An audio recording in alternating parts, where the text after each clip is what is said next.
Okay, the purpose of this video is to set you up for the second lab. So we won't worry too much about the MCQ. So we're building up towards a good Euler method program for specific problems. There's a little bit talking here. Our code, we're going to think first. We'll do that in this video in real time. Comments are usually a good idea. So our problem is a differential equation where we have a differential equation and initial condition, for example, the velocity of a damper, the temperature of an object undergoing Newton cooling, or the shear force at a distance x along a beam. So it's just a preamble. So the solution is some kind of curve. We know the initial condition, usually time equal to 0. And what we want to do, we won't be able to solve this thing. We're imagining that we can't solve it exactly. So instead, we're going to do Euler's method to approximate solutions. And Euler's method looks like this. Basically, the next y value is equal to the previous y value plus the step size times the previous slope. Okay, so we'll get into the first problem here. So we'll use a different sheet for each problem, rename. So this will be, I'll just say, Excel damper. Okay, so in column A, under label T, put times going from 0 to 10 in steps 0.1. The easiest thing to do here is Excel is relatively smart. So if you put in, say, 0, 0.1, 0.2, it'll pick up. So Excel will kind of understand if there's a bit of a pattern. So you can go to here and kind of slide down and it understands what you want to do. I'll let you finish that. Label column B with V and input the initial velocity 0.2. That comes from here. V0 is equal to 0.2 in there. Now what you want to do in here is put code that does the following. So this is Euler's method. The next V value is equal to the previous V value plus the step size times the derivative value at the previous point. I'll let you do that. Once you do that, you can drag this down smartly. In fact, you don't have to drag it down. You can do a double click and it understands. So I see this solid cross. You can do a double click there and it understands what's going on. So that's going to be that setup. To insert a graph, you select A and B like that. You don't want to be scrolling down. There could be thousands of rows. It's a lot easier just to select A and B like that.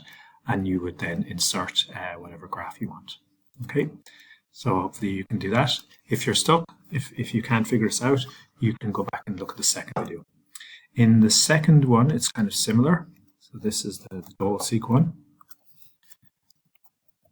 We'll just have a really quick, suppose you have a particle and you want to design a damper with damping coefficient lambda such that if the initial velocity is 5 and you want the damper to be just strong enough to get the velocity down to 0.01 meters per second in 1 second.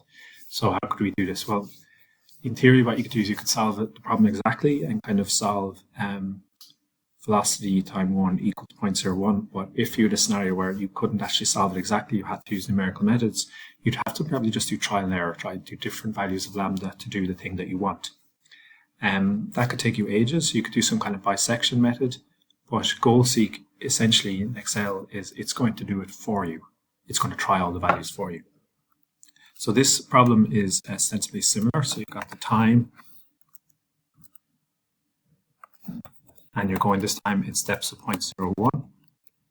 Again, if you do that much, Excel will figure out the pattern. And you want to put the initial velocity here, which is, it's going for 5. And then in D1, maybe damping coefficient. And we're putting it equal to 1. This is a guess for the damping coefficient that will do the job, the lambda that will do the job. And now what you want to do in here is put in the code that achieves this. So assuming you have the other one done, let's do this. So this should be equal to previous plus step size, which here is 0.01 times previous slope. The slope is minus lambda. Now what we want to do is we want this lambda, but if we drag this down, this will drag down as well. So if we want to fix d, we put dollars around d like that. That's minus lambda over m times v, and it should be the previous v, previous slope, so previous v, so something like this. And then you can double click this. Now obviously you'll be going for more time, I'll let you do that. And then you drag it down, you produce the plot by doing this, inserting the thing, and then you go to data. So it's data, what if analysis. If we open this up, we'll see it. What if analysis. And what you want to do is get the final velocity, which will be down in B102 if you do it properly, to 0.01 by changing the damping coefficient. And you press OK, and you'll see what happens. Okay, so that is the first two problems, and that's just showing you the goal seek. Now we're going to move on to the VBA. Okay, so we're going to develop a more comprehensive program now using VBA. So we're working with this, and we're going to have the lambda m and the initial velocity and the final time and the step size to be user specified from a dashboard.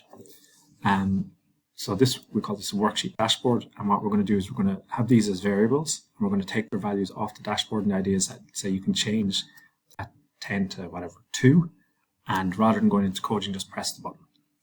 So this is what we're going to do. So we're going to have T and V here. Actually, I won't do them for a second.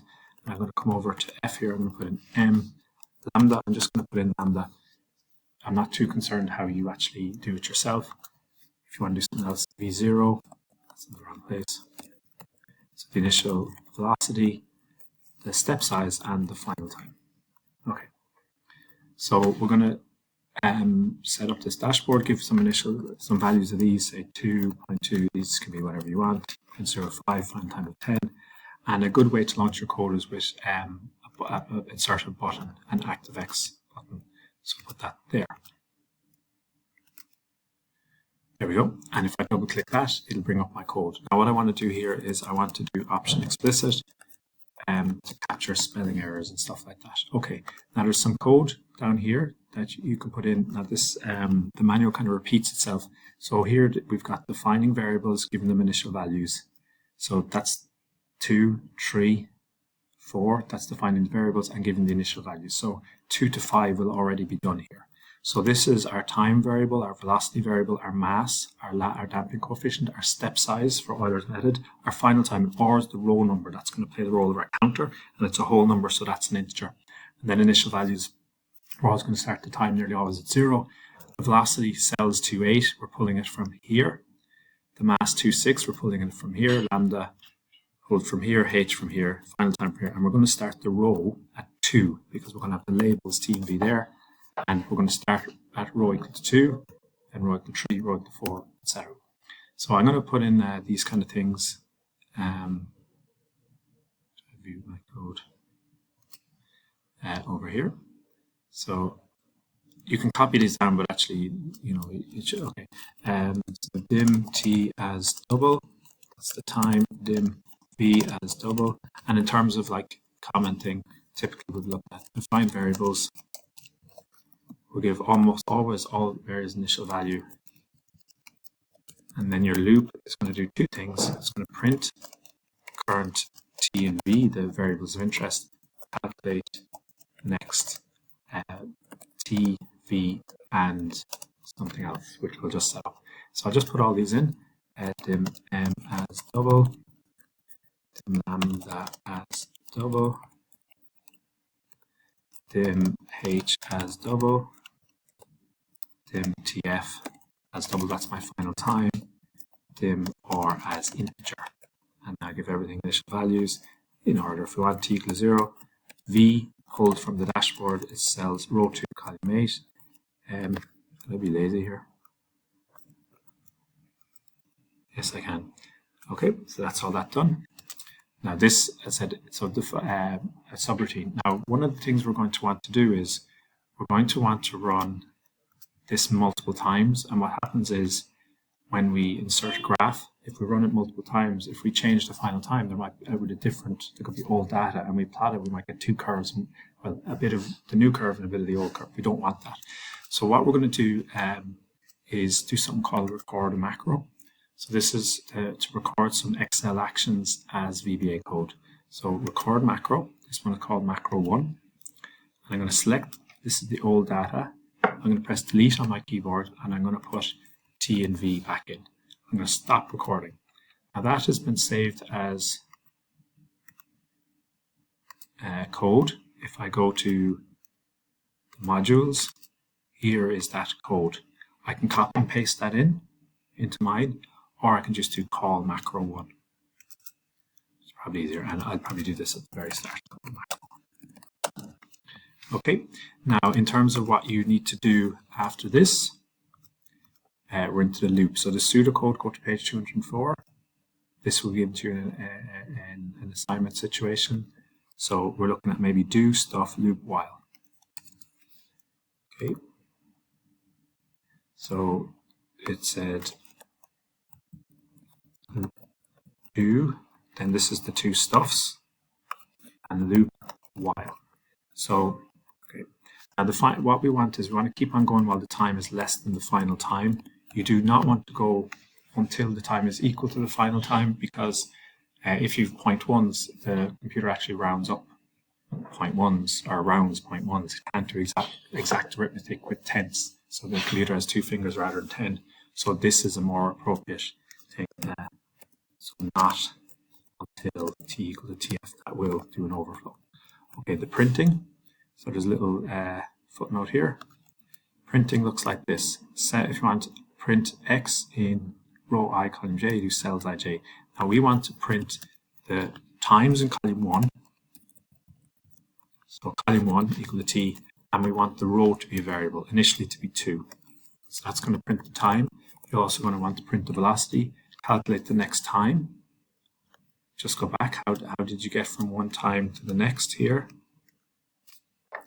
And then how did we do the next velocity? It was the previous velocity plus the step size times the previous slope. So you're going to put all that in, and then there's something for you to figure out. Okay.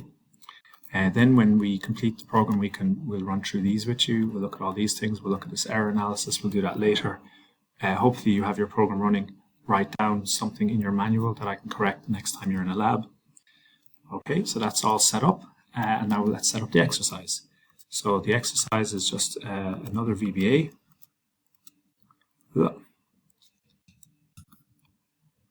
So let's say rename, it's Newton Cooling. So it's a kind of a similar story.